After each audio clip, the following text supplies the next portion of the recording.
Yeah.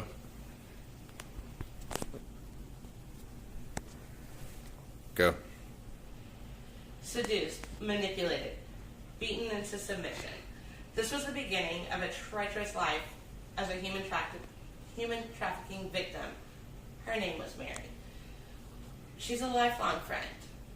When we were young, we didn't understand that depravity happened everywhere. We thought we were immune in our small, affluent town. But according to KXAN, 330 cases were reported in Texas in 2015. 100 of them were under the age of 18. I-10 has been identified as a major trafficking corridor, with El Paso and Houston being major trafficking hubs. Oh my goodness. I'm lost. Houston ranks number one in the nation for human trafficking calls. So, there are different types of human trafficking. They can go an organ donation, sexual exploitation, servitude, and child soldiers. Now that we know how far-reaching the crimes will end, we can explore ways to stop. Alina Swanson will present For the Silent. It's a local charity. Johnny Sanchez will present Samaritan Women. It's a national organization. Hugo Hilario will present Polaris. It's an international. Britton Meyer will tell us about Hope for Justice, another international organization. And Ariel Moon will tell us about Rights for Girls. It's a national organization. So the definition of human trafficking is modern slavery. Basically, it's forced servitude in any form or fashion. Sometimes they're organ harvesting, sexual exploitation.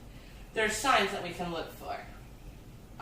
They're always traveling with a companion. They're not allowed to answer for themselves. They're not in control of their finances. They work in the commercial sex industry. They have a pimp or a manager. They don't have their own passports.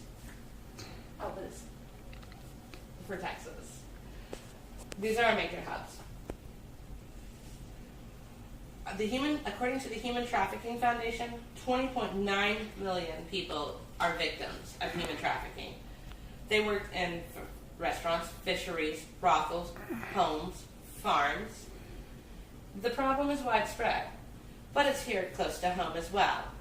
If you've traveled to Houston along I-10, there's a chance that you might have seen a victim. If you've stopped at a restaurant, there's a chance. According to the Witherspoon Institute, trafficking is growing to be the largest enterprise. With use of the internet and social media, they're basically uncatchable. There's only so much we can do. We can call, we can look for the signs. I'll get to that in a little bit. They now use the internet to avoid detection. Sites like Craigslist have been targeted.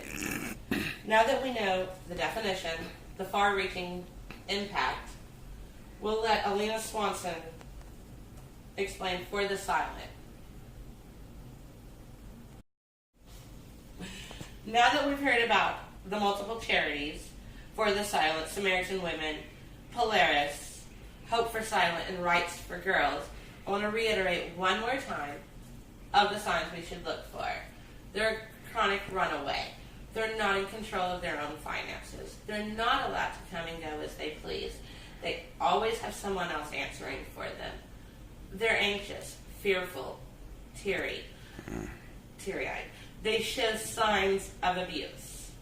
If any of those things happen, please call the National Trafficking Hotline number.